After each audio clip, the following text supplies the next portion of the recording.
ሰላም ጤና ይስጥልን። ይህ የቂርቆስ ክፍለ ከተማ ወረዳ 8 ኮሚኒኬሽን ጽሕፈት ቤት ድምጽ ነው። መንግስት አዲስ አበባን እንደ ስሟ አዲስና ውብ ለማድረግ በርካታ ሰው ተኮር የልማት ስራዎች ተሰርተዋል። ከነዚህ የልማት ስራዎችም አንዱና ዋነኛ ተጠቃሹ የሁለተኛ ዙር የካሳንቺስ የኮሪደር ልማት ነው። በዚህ በካሳንቺስ የኮሪደር ልማት ዘርፈ ብዙ ተግባራት የተከናወኑበት ነው።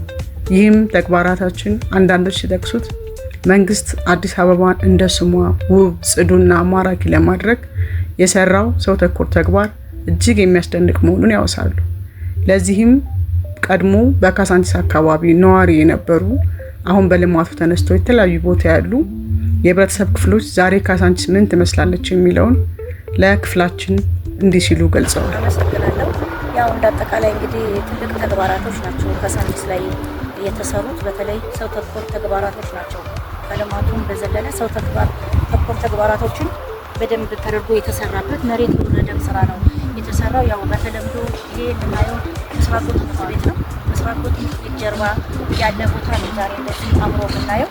በተለይ እዛ አካባቢ ላይ ቀርከሃ የሚሰሩ ሰዎች ነበሩ። በተለይ መንገድ እጅግ በጣም ጠባብ የሆነና በርካታ የተጎሳቆሉ መንገዶች የተጎዱ ለነዋሪው አመቺ ያልሆነ አካባቢ ነበረ። ይህ አካባቢ ነው እጅግ በጣም ደስ የሚል መንግስታችን ትኩረት አድርጎ የሰው ተኮር ተግባራቶችን በመስራቱ እጅግ በጣም ደስ ነው ያለን። ምክንያቱም በዚህ ልክ ከዚህ በኋላ ያለው ወንዝ ነው። ይሄ ወንዝ ሁሉ ጊዜ ክረምት ላይ እየገነፈለ አስፋልት ነበረ የሚፈሰው። ቆሻሾችን ይዞ ሰዎች መሻገር አይችሉም ነበረ። እጅግ በጣም መኪናዎች ማለፍ አይችሉም ነበር። ሲሄዱ የሰውን ልብስ እያበላሹ ውሃ እየረጩ ነበር የሚሄደው።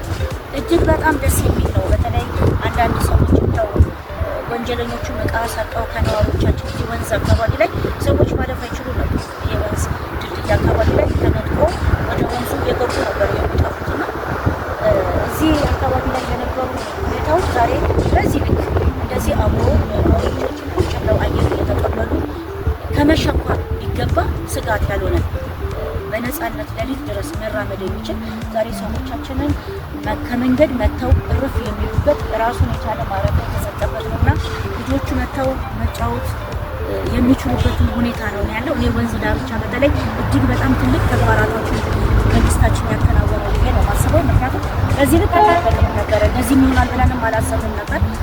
ግን አሁን መጥተን ስናየው ያ ቦታ ነው እንደዚህ ያማረው ያለው ስለሆነ መንግስታችን እጅግ በጣም ጥሩ ተግባራቶችን እያከናወነ ያለበት ሁኔታ ነው ያለውና ቀጣይም የሚሰሩ ተግባራቶች ላይም ግንባር ቀደም በመሆን ትኩረት እየሰጠን እኛም ደግሞ ድጋፍ እያደረግን እነዚህ የሚሰሩ መንገዶችን በሙሉ እጅግ ደስ በሚል ሁኔታ ልጆቻችንን እያመጣን እዚህ ቦታ ላይ ያዝናናል።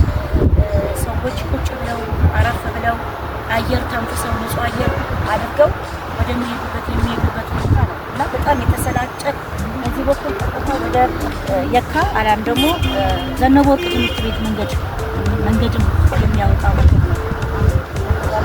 እጅግ በጣም የተደነቁበት መንግስታችን በ30 ዓመት የሚፈጀውን በ3 ወርና በ4 ወር በዚህ ልክ እንደዚህ አሳምሮ ለህብረተሰቡ ሲያደርግ እኔ ደስ ነው የሚለኝ። ምክንያቱም ብዙ ሰዎች አይቻሉ ከመንገድ መጥተው ከፀሐዩ ሙቀት ጋር ተነስቶ ማረፍ ሳይችሉ ቀርተው ድክም ሲላቸው እዚህ ገብቶ እግራቸውን ዝርግት አድርገው ሳር ላይ ቁጭ ሲሉ እንዴት አይነት እርካታ ነው ያለው! ደስ የሚል እርካታ አለ። አንዷም ተጠቃሚ ስለሆንኩ ነው። ምክንያቱም የመጣው ከገላንጉራ ነው። የሥራ ቦታ እዚህ ነው። ከደከመኝ አንዳንዴ እዚህ ሳር ላይ ቁጭ እላለሁ። በቃ አየር እንደገና ስቤ አዲስ ኢነርጂ አድርጌ ነው የሚሄደውና መንግስታችን እውነት ሰው ተኮር ተግባራት ነው ያደረገው። ለህዝቡ ትልቅ ተግባር ነው ያደረገውና ሁሉም እየመጣ ይሄን ተግባር ቢያይ፣ ሁሉም እየመጣ ይሄን ነገር ቢያይ ቢጎበኝ እጅግ በጣም ደስ ይላልና ለቀጣይ ትውልድ ለልጆቻችን እኛም እግዚአብሔር ፍቃድ ሆኖ እድሜ ከሰጠን ደግሞ ያው እድሜም ሰጥቶን ደግሞ እያየን ነው ለውጡንና እኛም ደግሞ አንዳንዴ እየመጣን ይሄን ነገር የምናይበት እርፍ የምንልበት ለካ እንደዚህ ይቻላል ወይ ለካ ለውጡ ለዚህ ነበር ወይ ብለን መንግስትን የምናመሰግንበት መሆን አለበት ለማለት እፈልጋለሁ። እጅግ በጣም ደስ ብሎኛል። የለውጥ ሐዋርያት በመሆኔ መንግስት የሰራውን ስራ በሙሉ እየደገፉኝ ቀጣይ ለልጆቼ ለትውልዱ የማንጸባረቅን በመሆኔ በራሴም ቴሌግራም፣ ፌስቡክ ላይም ቲክቶክ ላይም ደግሞ በደንብ አድርጌ መንግስት የሰራውን ስራ በደንብ አድርጌ የማወጣው በመሆኑ እጅግ ደስ ብሎኛል። ኢትዮጵያዬ እግዚአብሔር ሰላምና በረከትን ያምጣልሽ። ቀጣይ ይሄንን እንደዚህ እንደሰራን ደግሞ ቀጣይ የተጀመሩ ነገሮች አሉ።